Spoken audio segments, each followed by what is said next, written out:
आज मैं लेके आया हूँ हॉट टॉपिक, वो है रिसोर्ट के बारे में। आजकल जो बहुत ही ट्रेंडिंग में चल रहा है। मेरा नाम है अरुण, मैं इंटीरियर के रिलेटेड वीडियोस बनाता हूँ। So let's start new video.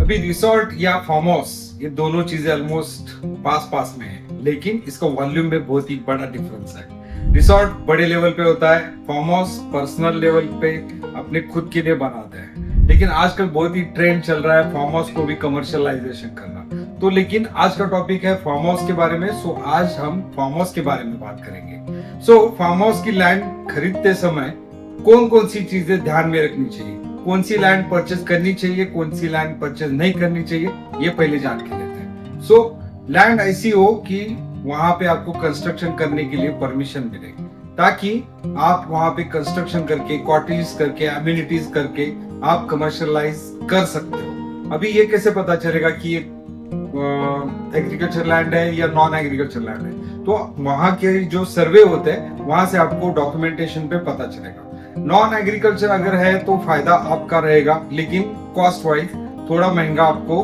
Land खरीदने में दिक्कत हो सकती है। एग्रीकल्चर लैंड लेते हैं तो वहां पे आपको सस्ती लैंड मिलेगी, बट वहां पे आपको कंस्ट्रक्शन का लिमिटेशन रहेगा।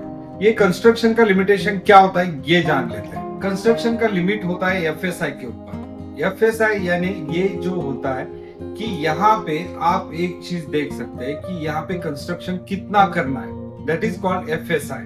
तो यहाँ पे जैसे मान के चलिए, अगर एनए लैंड है यानी नॉन एग्रीकल्चर लैंड है, और वहां के लोकल रूल्स ये कहते हैं कि आपको अगर 1 एफएसआई मिल रहा है, इट मींस अगर आपको 1000 स्क्वायर फीट आपके पास लैंड है, आपने परचेज किए, तो आपको 1000 स्क्वायर फीट कंस्ट्रक्शन करने का परमिशन है, with side margin and all. यानी फ्रंट मार्जिन कितना छोड़ना है, साइड मार्जिन कितना छोड़ना है, और हाइट की भी रिस्ट्रिक्शन होती है यहाँ पे। मान के चलिए अगर 1000 स्क्वायर फीट पे 1000 स्क्वायर फीट कंस्ट्रक्शन करना है, तो आप 500 प्लस 500 मींस ग्राउंड फ्लोर पे 500 स्क्वायर फीट और फर्स्ट फ्लोर पे 500 स्क्वायर फीट, ऐसे आप कंस्ट्रक्शन कर सकते हो। That is called super buildup. FSI का मतलब होता है फ्लोर स्पेस इंडेक्स, इसका लॉन्ग फॉर्म है। और ये एफएसआई हर जगह पे अलग अलग होता है। जैसे एनए लैंड है यानी नॉन एग्रीकल्चर लैंड है, तो वहां पे 1 एफएसआई हो सकता है, 1.2 हो सकता है, 1.5 हो सकता है, या 2 एफएसआई भी हो सकता है। यही केस उल्टा होता है एग्रीकल्चर लैंड में। एग्रीकल्चर लैंड में जो एफएसआई होता है वो बहुत ही कम होता है। फॉर एग्जाम्पल, अगर आपके पास 1000 स्क्वायर फीट यानी लैंड है, दैट इज एग्रीकल्चर लैंड, तो वहां पे आपको 0.2 का एफएसआई मिलेगा। यानी आप मान के चलिए 1000 स्क्वायर फीट पे आपको सिर्फ मिलेगा कंस्ट्रक्शन 20 स्क्वायर फीट का। ये सुपर बिल्डअप की थी। लेकिन यहाँ पे आप कंस्ट्रक्शन कर सकते हैं, वो भी जो स्ट्रक्चर होता है वो परमानेंट स्ट्रक्चर नहीं होना चाहिए। फॉर एग्जाम्पल फैब्रिकेटेड स्ट्रक्चर, ये टेम्पररी स्ट्रक्चर होता है, कंसीडर किया जाता है। तो वहां पे आप फैब्रिकेटेड में कंस्ट्रक्शन कर सकते हो, लेकिन उसके लिए भी कुछ लिमिटेशंस है। अभी एक रिसोर्ट के लिए एमिनिटीज क्या क्या होने चाहिए? एमिनिटीज बहुत ही इंपॉर्टेंट रोल प्ले करते हैं एक रिसोर्ट अच्छा रन करने के लिए। तो एमिनिटीज बहुत ही जरूरी है। आप खुद मान के चलिए कि अगर आप किसी रिसोर्ट पे रुकने के लिए जाते हैं, तो वहां पे क्या क्या चीजें देखेंगे? आप देखेंगे स्विमिंग पूल मस्ट है, आजकल बच्चों का बहुत ही क्रेज है। अगर रूम में है तो जैकुजी आप एक्सपेक्ट करेंगे, गार्डन एक्सपेक्ट करेंगे, किड्स प्ले एरिया कंसीडर करेंगे। बाकी कुछ एक्टिविटीज है जो डे वाइज यानी पूरे दिन में एक्टिविटीज आप कर सकते हैं। स्पोर्ट्स एक्टिविटीज है, या कार्टिंग, गो कार्टिंग रहता है। ये सारे एक्टिविटीज बहुत ही इंपॉर्टेंट प्ले करता है। तो एमिनिटीज इज मस्ट। एमिनिटीज, बिना एमिनिटीज के रिसोर्ट चलना बहुत ही मुश्किल है। इसके साथ बहुत सारे एमिनिटीज और भी आ सकते हैं, जैसे स्पा है, वहां पे ओपन एम्पी थिएटर है, पार्टी लॉन है, ताकि आपका बजट जो है वो थोड़ा बहुत बढ़ेगा, बट इसमें से आरओआई यानी जो आपका रिटर्न ऑन इन्वेस्टमेंट है वो निकालने के लिए बहुत ही मैटर करता है। मैं हमेशा ये मान के चलता हूँ कि किसी भी प्रोजेक्ट को चालू करने से पहले आपका ओन कंट्रीब्यूशन कितना है ये बहुत ही मैटर करता है। जैसे रिसोर्ट सारे प्रोजेक्ट में अमाउंट जो होती है, प्रोजेक्ट कॉस्ट जो होती है, बहुत ही ह्यूज होती है। दैट विल कम इन क्रोर्स, तभी एक रिसोर्ट अच्छा रन होता है। तो पहले आपका ओन कंट्रीब्यूशन भी एटलीस्ट 30 to 50% होना चाहिए। बाकी आप लोन करवा सकते हो बैंक को प्रपोजल देके, लोन ले सकते हो, लेकिन इसके ऊपर आपको ये ध्यान रखना है रिटर्न ऑन इन्वेस्टमेंट कितने साल में निकलेगा।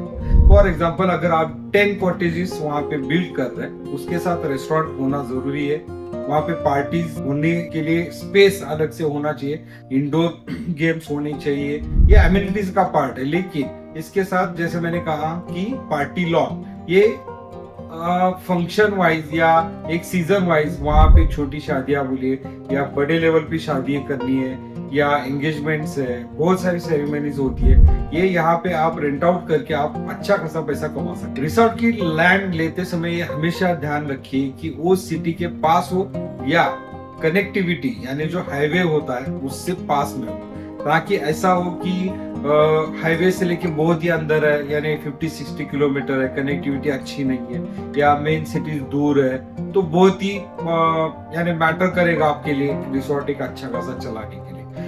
रिसोर्ट का व्यू जो होता है ये मैक्सिमम प्रेफर करते हैं वहां पे एक तो माउंटेन्स होने चाहिए जो व्यू बहुत ही लोग पसंद करते हैं, या पास में कोई लेक होना चाहिए, रिवर होना चाहिए, यहाँ पे रिसोर्ट्स आपके अच्छे रन हो सकते हैं। तो बेसिक चीजें ध्यान रखिए कि लैंड खरीदते समय उसको व्यू क्या होता है, एक तो माउंटेन के ऊपर का व्यू चलेगा बहुत ही बढ़िया है, या लेक साइड पे चलेगा, रिवर साइड टच चलेगा। लेकिन ये लैंड लेते समय जहां पे पानी का इशू आता है यानी पानी का मैटर आता है, वहां पे फ्लड लाइन है कि नहीं ये चेक कीजिए, यानी इसको बोलते हैं ब्लू लाइन्स हो, ये बहुत ही मैटर करता है, रेड लाइन्स हो यानी फ्लड लाइन्स हो।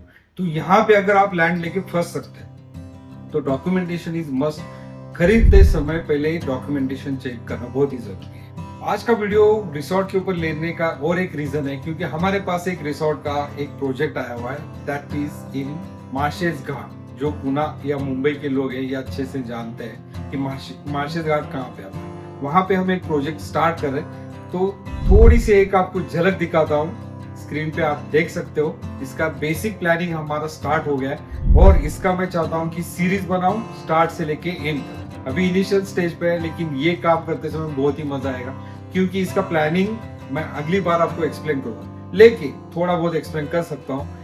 इसका प्लानिंग जो है आप देख सकते हैं प्लान में कि 2 बिल्डिंग के बीच में वाटर बॉडी दिखाई है, दैट इज स्विमिंग पूल। ये बहुत ही इंटरेस्टिंग है जो आसपास यहाँ पे कहीं पे भी नहीं। तो ये प्रोजेक्ट बहुत ही इंटरेस्टिंग होने वाला है। बाकी एमिनिटीज उसमें स्पा है, किड्स प्ले एरिया है, पार्टी लॉन्स है और मेन है वाटर बॉडी और स्विमिंग पूल। ऑसम। ये प्रोजेक्ट बुक करने के लिए हमें बहुत ही मजा आने वाला है। किसी भी रिसोर्ट प्रोजेक्ट कंप्लीट होने के लिए एटलीस्ट 2 से 3 साल जाते हैं क्योंकि ये वॉल्यूम वाला प्रोजेक्ट होता है, फंडिंग का भी इशू हो सकता है, इसीलिए एक्सपेक्ट करते हैं कि 2 से 3 साल ये प्रोजेक्ट कंप्लीट हो, ताकि इसमें सीजन वाइज जैसे वहां पे प्लांटेशन करना है, लैंडस्केपिंग करवाना है, ये भी बहुत ही मैटर करता है। आशा करता हूँ कि आपको छोटा सा वीडियो पसंद आया होगा। इस पे कोई कमेंट्स अगर करना चाहते हैं तो करके बोल सकते हैं, पूछ सकते हैं मुझे कि रिसोर्ट के बारे में और कुछ जानकारी चाहिए। So that's it guys, this is Arun. फिर मिलते हैं अगले वीडियो में। Tata bye bye, see you.